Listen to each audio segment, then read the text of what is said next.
Driver, the number 10, number 7, GoDaddy.com. Chevy, Danica Patrick back on the show. What kind of mood are you in today? Well, I'm not the number 7 anymore. Oh. So I feel like you don't even know me, Dan. You know what? You've done so much with your life. I can't keep track of your personal or professional life anymore. Aren't you just full of compliments? Yeah. I'm in a good mood this morning. It's like turned to summer finally, I feel like, so that makes me happy. I wore shorts yesterday, so that was good. That put me in a really good mood. Could you wear? You don't have like a farmer's tan, do you? I don't. No, I don't. I try really hard to not get a farmer's tan. I was wondering about Talladega. People talk about how dangerous that track is. What makes it more dangerous than any other track? Because there are really big accidents, and we are going 200 to 205 or so. So you're running in such a close pack because the track is essentially the track is so big that you can keep flat on the throttle the whole way around and run nose to tail and 3-4 wide. So when someone gets sideways and turns, it collects a lot of cars, and like my teammate Ryan got airborne or had a car land on him that was airborne. So that's kind of the risk in it. It's not usually like a couple car accidents. It's usually like 14 car accidents. But what goes on, as you're in communication when there is a wreck? What are you told? How do you process that in the time that you're given? Usually I can see an accident starting, and let's just say the first one was oil. So, the car blew up and there was oil dropping on the track because the engine blew, and so I don't know where to go. So go high.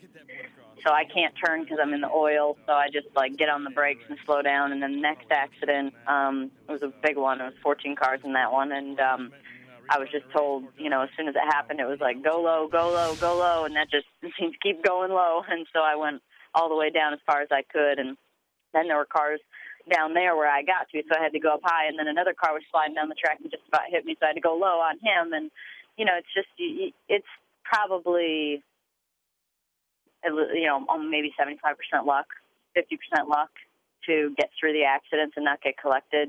And then the rest of it's just getting good instruction and, yeah. Danica Patrick joining us, Dan Patrick Show. Do you think NASCAR wants rivalries? I don't think NASCAR does. I think that NASCAR wants what the fans want. And the fans, I know as a fan, I love rivalries. I mean, I'm a Bears fan, and I love that Bears-Packers rivalry, So I think that it's just something that sports needs to create storylines and create interest, and it seems to bring out the best and the worst in people. So wait, didn't you grow up in Wisconsin, but you're a Bears fan? No. Well, okay, you're close. I was born in Wisconsin. I was born in Beloit, Wisconsin, but we lived in South Beloit. And South Beloit was in Illinois. So okay. It was basically just the closest hospital. All right. Well, I had my facts correct. Right? You did. You did, Okay. absolutely. Right. But I've always lived in Illinois, but I was born in Wisconsin. All right. Well, what would be the Bears-Packers of your sport? Who would those two drivers be? Oh, what would it be right now? I don't know if there's any really heavy rivalry right now. I feel like everybody gets along. Everybody plays. It just changes every weekend. I mean, maybe it was Logano and Tony Stewart one weekend, or maybe it's it just changes. It's just one of those things that floats around. I mean, gosh, I think Carl and Brad was a pretty big one. Carl Edwards and Brad Keselowski was a pretty big rivalry for a little while. So things like that. And then you can look a little deeper and look, Ford against Chevy or something like that for a rivalry. So I don't feel like there's anything too tense out there right now for rivalries. But, there's always one that develops on the weekend usually. Well, what brought one of the fellow drivers to tell you through a spokesperson to shut up and race? I'm not really sure.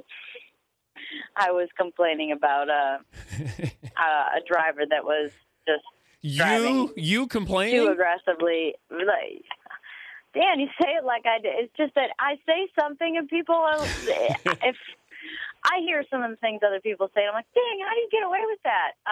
People are just listening, and it always, things get blown out of proportion. So I was just getting aggressive and threatening and saying that he better watch out, and this other driver that was driving against me aggressively and trying to take me out. But David Gilliland, it had happened for many, many races. It happened, from Darlington this weekend from last year on, which was my first essential real Cup race past Daytona. So, I just was fed up with it, and I said I was going to come take him out.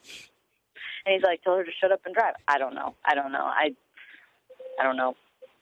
Maybe he didn't have a lot of time to talk, and that's all he could get out. He wanted some publicity, maybe. Maybe. Right. Are you NASCAR? Really sure. All I know is I was fed up. Are you NASCAR forever? Would you ever consider Formula One or back to Indy? No. Dan, I think I'm getting too old. I'm 31 now. I hear that time is taking its toll on you. I heard you've had a few issues lately.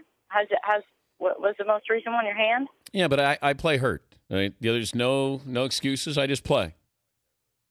Just strap me in and it makes you a champion. Yeah, I just put the Hans device on me and let me go. I don't care. I'm there. Do you drive that hybrid car that I saw many years ago still, or do you have a driver now? Without a helmet. I drive without a helmet. I'm tough. I drive a Ram truck. Okay. I've been called an American outlaw. I wasn't sure if you had a driver by this point. No, you don't have a driver when you have a truck. But I'm an American outlaw, is what I am. Where are you from? Ohio. The opposite. Yeah, that doesn't work. The other side now, of the if tracks. you told me you were from Alabama, yeah, and you were an American outlaw, I would say yeah, that sounds like it.